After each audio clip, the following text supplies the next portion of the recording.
It's nice to be here today. When I was small, I didn't like to get my teeth out. So, but when I found out about the tooth fairy, it became okay, because you know, you put your tooth underneath the pillow, and then in the morning you pull out money. And I thought, you know, that would be great. I even tried to get extra money from using my dog's tooth, which was on the floor. By now, you're wondering, what the hell am I doing up here? Why am I dressed in my pyjamas? Why am I looking at the floor and not looking at you? You're the audience, you deserve better from me. Let your body speak. Bodies do weird things. You might, by mistake. We won't even talk about the other end, which sometimes happens. So, I thought I'd give a little bit more respect. Take my clothes up on stage.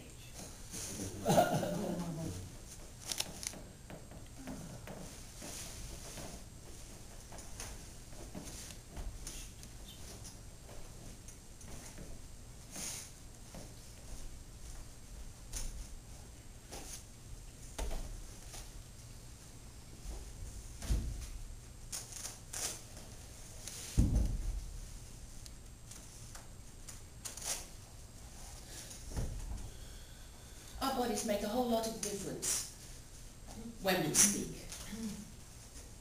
If I stand up here today, you might take me seriously. Let your body speak is really important when you are talking to other people. And today,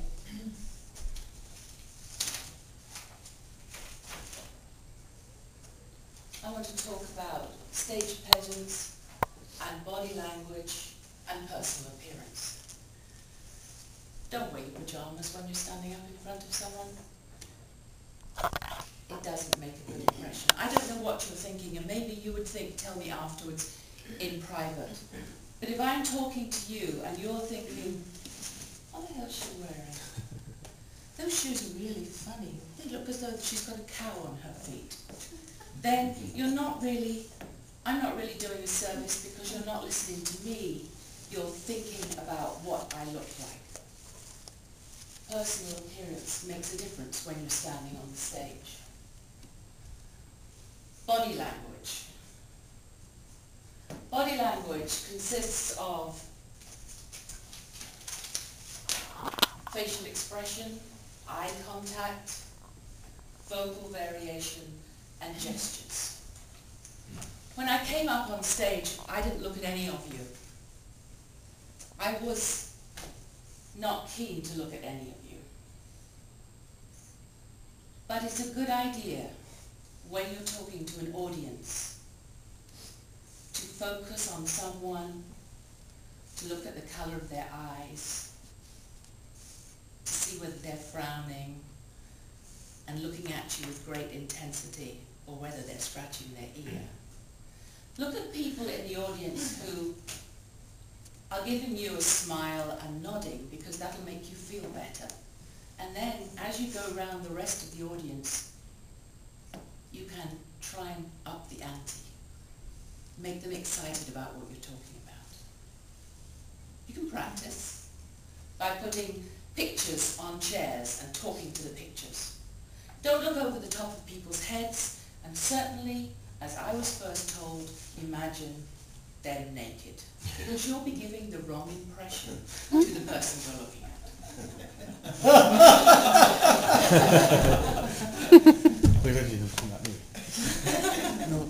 Facial expression. If I'm feeling sad, it's very hard for me to tell you a happy story. They pay actors thousands of dollars to be able to do that. And so before you go in to give a speech, take a few deep breaths. Think of something that makes you feel good. and then do your speech.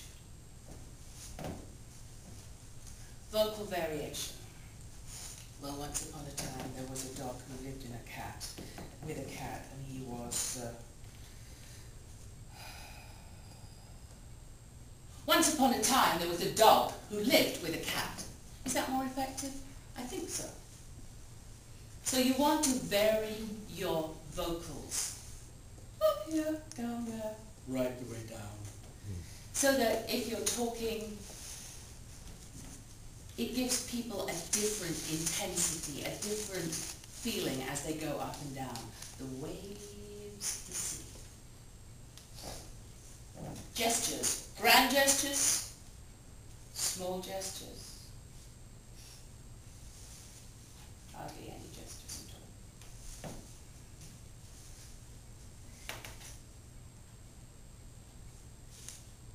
When I was at college, I went into the ward to treat a man who was on a striker frame. He had 2 hooks coming out the top of his head, which was stretching his spine, and a waistband which was stretching this length.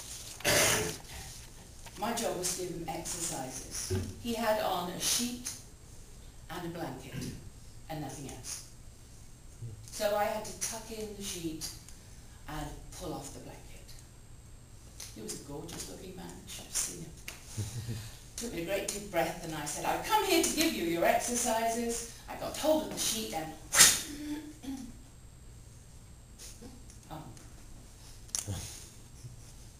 stark naked in front of me he was. I had taken the sheet and the blanket off.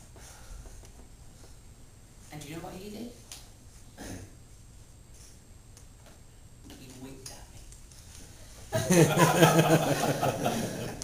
So I'm going to invite you all to rip off the blankets of your inhibitions and work with me on body language, stage presence, and let your body speak.